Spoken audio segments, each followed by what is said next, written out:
A young woman steps into Judge Frank Caprio's courtroom and does not utter a single sound. Not even a whisper. The entire room stiffens. Papers stop rustling. Cameras refocus. It feels as if silence itself has weight. Some in the gallery exchange puzzled looks. Others assume arrogance. The bailiff frowns. How could anyone ignore a direct question from Judge Caprio? The judge glances up, his calm eyes narrowing with quiet curiosity. He greets her gently, but she still says nothing. Not a word. Only her eyes move, searching his face as if language itself has vanished. For a few uneasy seconds the air thickens. Everyone wonders if this is defiance, fear, or something far deeper. Then, in one fragile moment that will soon move millions, the truth begins to surface. A truth that transforms judgment into compassion. Because this woman's silence is not disrespect. It is survival. And the story behind that silence will challenge everything you believe about sacrifice, kindness, and what it truly means to hear someone's heart without a single sound. Before we continue, pause for just a second. Have you ever helped a stranger simply because it felt right? Share your answer in the comments. Your story might inspire someone tonight. And while you're here, hit subscribe to Real Judge Stories so you never miss the moments that prove compassion still rules inside Judge Caprio's courtroom. What happens next will remind you that the most powerful voices are sometimes the ones that cannot be heard. It's a quiet Thursday morning at the Providence Municipal Court. Judge Frank Caprio has just taken his seat, the polished wooden bench reflecting the soft glow of the overhead lights. The room hums with the usual rhythm of justice. The shuffling of paperwork, the low murmur of voices, the occasional echo of footsteps against marble floors. Outside, the rain taps gently against the tall courthouse windows, and inside, the warmth of Caprio's tone fills the room. "Good morning, everyone," he says kindly, adjusting his glasses. His calm voice sets the tone, firm but always human. The docket today looks ordinary. Minor traffic violations, expired meters, and parking tickets. Nothing that hints at the emotional storm waiting just moments away. At the corner of the courtroom, a young woman named Elena Ramirez sits quietly beside her sister Sofia, holding a folded piece of paper close to her chest. Her dark hair is neatly tied back, her expression calm, but her eyes betray a quiet intensity, the kind born from a lifetime of listening in ways most people never have to. A small note attached to her file catches the clerk's attention. Defendant requests accommodation. No one thinks much of it, at least not yet. The next few minutes will turn that single line into a moment that millions around the world will never forget. The clerk calls the next case. Elena Ramirez, multiple parking violations, total fines $360, he announces in a steady, routine voice. Judge Caprio nods, glancing down at the file. Nothing about it seems unusual. Then he looks up, and pauses. The young woman at the defendant's table doesn't move. No greeting, no answer. She simply stands there, eyes fixed on the judge's lips as though reading the shape of every word. The room, alive a moment ago, begins to quiet.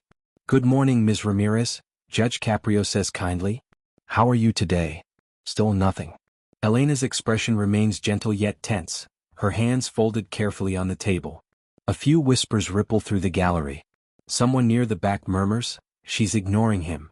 Judge Caprio tilts his head, studying her posture. Experience tells him this is not arrogance. There's something else happening, something beneath the silence. He tries again, this time slower. "Ms. Ramirez, can you hear me?" Elena's eyes shift, she looks uncertain, then motions softly with her hands. The gestures are graceful, deliberate, language made of movement.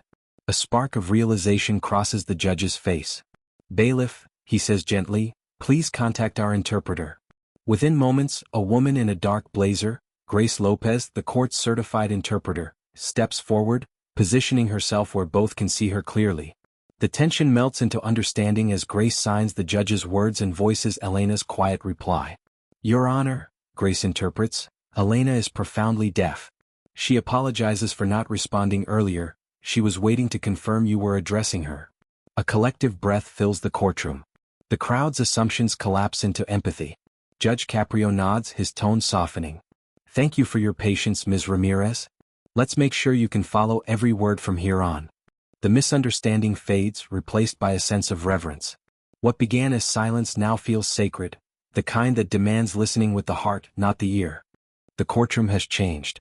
What was once tense now feels tender, everyone leaning in, listening not with ears but with their eyes. Grace Lopez, the interpreter, raises her hands and begins translating Judge Caprio's calm voice into smooth, fluid gestures. Elena watches carefully, her expression focused yet fragile. Ms. Ramirez, the judge begins, I'm sorry for the confusion earlier. Please tell me how I can help you today. Grace signs each phrase, her movements deliberate. Elena nods gratefully before her own hands begin to move, shaping invisible words in the air. The language is silent but powerful, her gestures sharp and elegant, full of emotion that words could never carry. Grace voices softly for the court, Your Honor, I appreciate you taking the time to bring in an interpreter. I didn't know if I was allowed to request one. I didn't want to cause any trouble. Judge Caprio smiles, the corners of his eyes crinkling with warmth. You've caused no trouble at all, he replies gently. You've shown courage by coming here. The audience sits still. Even the faint sound of papers turning feels out of place. Elena's gaze stays locked on the judge's lips and Grace's hands. For the first time, understanding flows freely in both directions. It is no longer a courtroom divided by language, it is a place of shared respect. Judge Caprio glances again at the file in front of him. It says here your total fines are $360, he says, pausing. Could you help me understand why they haven't been paid yet? Elena exhales, her fingers trembling slightly. She begins to sign again, slower this time. Grace's voice grows softer, carrying words that hold the weight of quiet sacrifice. Your Honor, I want to explain what happened. The next few sentences will turn a simple traffic case into one of the most unforgettable moments in Judge Caprio's courtroom. Grace's hands begin to move again, translating every word of Elena's story as it unfolds, a story that will soon leave the entire courtroom silent for a very different reason. Your Honor, Grace voices softly, I work as a graphic designer for a small nonprofit that creates learning materials for children with disabilities. The pay isn't much, but I love what I do. Judge Caprio nods, his attention fixed. That sounds like meaningful work, he says warmly. But tell me about these fines. What kept you from paying them? Elena hesitates, her eyes glimmering. Then, with a steady breath, she begins to sign again. Grace's voice trembles slightly as she interprets. 4 months ago, I met a little girl named Lena Vega, Grace says, pausing for breath. She's 8 years old, bright, curious, and completely deaf just like me. Her parents were struggling to afford her special education program. They needed exactly $360 to keep her enrolled for the next month. The courtroom quiets again. Even the sound of the ceiling fan seems to fade. Elena's fingers move gracefully, painting a picture in the air. That amount, Grace continues, was the same money I had saved to pay my parking fines. Elena lowers her hands for a moment, emotion tightening her chest. Her sister Sophia, watching from the back row, wipes a tear and nods silently, as if remembering the night her sister made the choice. I knew I should have paid the tickets, Grace interprets, her voice trembling, but I couldn't stop thinking about Lena. Her parents told me the school would remove her if they couldn't pay. And I thought, what is a parking fine compared to a child's chance to learn language, to finally understand the world around her? A few people in the gallery press their lips together to keep from crying. Judge Caprio leans forward, hands clasped tightly on the bench. You gave away every dollar you had saved? He asks quietly. Elena knows. Grace's voice breaks slightly as she answers, Yes, Your Honor. I couldn't let her lose that opportunity. Deaf children have such a small window to learn language. Once it closes, it never fully opens again. The judge exhales deeply, his gaze softening. So you chose to help her instead of paying your fines. Elena signs again, her movements slow and resolute. I told myself I'd make it right later, Grace translates. I've been taking extra freelance jobs to earn the money back. I wasn't trying to avoid responsibility. I just believed that one child's future was worth more than my mistakes. Grace hands a few folded papers to the bailiff, who brings them to the bench. These are receipts, Grace explains. Elena wanted you to see proof, every payment she made to help Lena's family. Judge Caprio studies the papers, his brow furrowed. The courtroom has fallen completely still. Every pair of eyes is fixed on the woman who chose compassion over compliance. When he finally looks up, his voice carries more than authority, it carries admiration. In all my years on this bench, he says slowly, I've seen many reasons for unpaid fines, hardship, neglect, forgetfulness. But never this. Never someone giving up her own savings for another person's child. Elena signs one last line, and Grace interprets through tears. Your Honor, I didn't do it for thanks or attention. I did it because I know what silence feels like, and I wanted Lena to have a voice before it was too late. The room breathes as one. A few jurors wipe their eyes. The clerk looks down, pretending to adjust papers. Even the bailiff swallows hard, pretending not to notice the emotion rising in his throat. Judge Caprio's eyes glisten. "Ms. Ramirez," he says quietly, "you've reminded us all of what justice is supposed to look like, humanity first, rules second." For a long moment no one moves. It is as if the entire court has been pulled into the gravity of one simple truth. Sometimes the greatest acts of justice don't happen in verdicts or laws, they happen in hearts. Judge Caprio remains silent for several moments, still holding the receipts Elena provided. His eyes trace the faint ink lines, but his heart is already focused on the meaning behind them. The entire courtroom waits. No one dares to interrupt what feels less like a legal proceeding and more like a shared prayer. Finally, he exhales and places the papers gently on the bench. His voice, steady yet emotional, fills the room. "Ms. Ramirez," he says slowly, "I have presided over this courtroom for many years. I have seen anger, neglect, and even dishonesty. But I have never seen an act of selflessness quite like this." Grace translates each word in perfect rhythm, her hands trembling slightly from the weight of the moment. Elena's eyes shimmer as she watches every motion, feeling the kindness in each sign. "You sacrificed your own comfort," the judge continues, "so that a child you barely knew could have a future. That tells me more about your character than any unpaid ticket ever could." The gallery sits in reverent silence. Some people glance toward Elena with visible admiration. Others lower their eyes, ashamed for having judged her too soon. Judge Caprio stands from the bench, something he rarely does during hearings. "I've always believed that justice should be guided by compassion," he says. "And today you've reminded all of us why." He turns to the clerk. "Mark this case paid in full. Ms. Ramirez owes nothing. Her debt has already been repaid in kindness." The courtroom erupts in soft applause. Even the bailiff, known for his stoic demeanor, claps quietly. Elena covers her face with her hands, tears of disbelief and gratitude streaming between her fingers. Judge Caprio steps down from the bench and walks toward her, his expression warm and paternal. "Elena," he says softly, "you've done something most people only talk about. You didn't wait for a reward, you acted when you saw a need. That's what makes a true citizen and, more importantly, a true human being."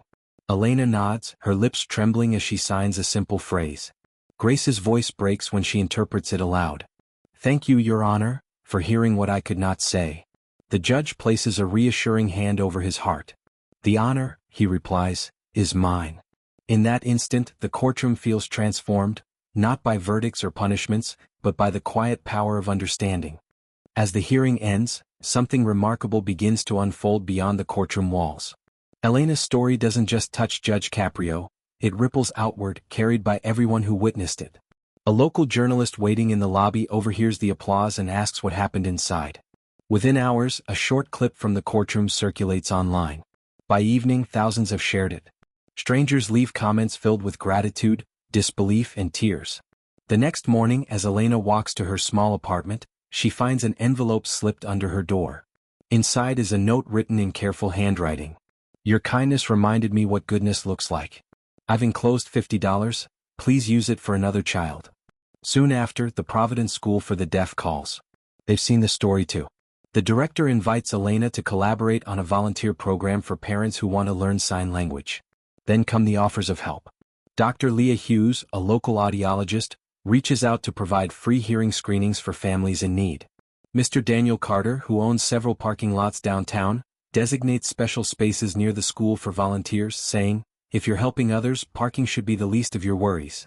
But the moment that touches Elena the most arrives a week later when Lena Vega, the little girl she helped, visits her classroom. The child signs with glowing excitement. "Because of you, I can tell my mom I love her." Tears stream down Elena's face as she kneels and signs back. "You gave me more than I ever gave you."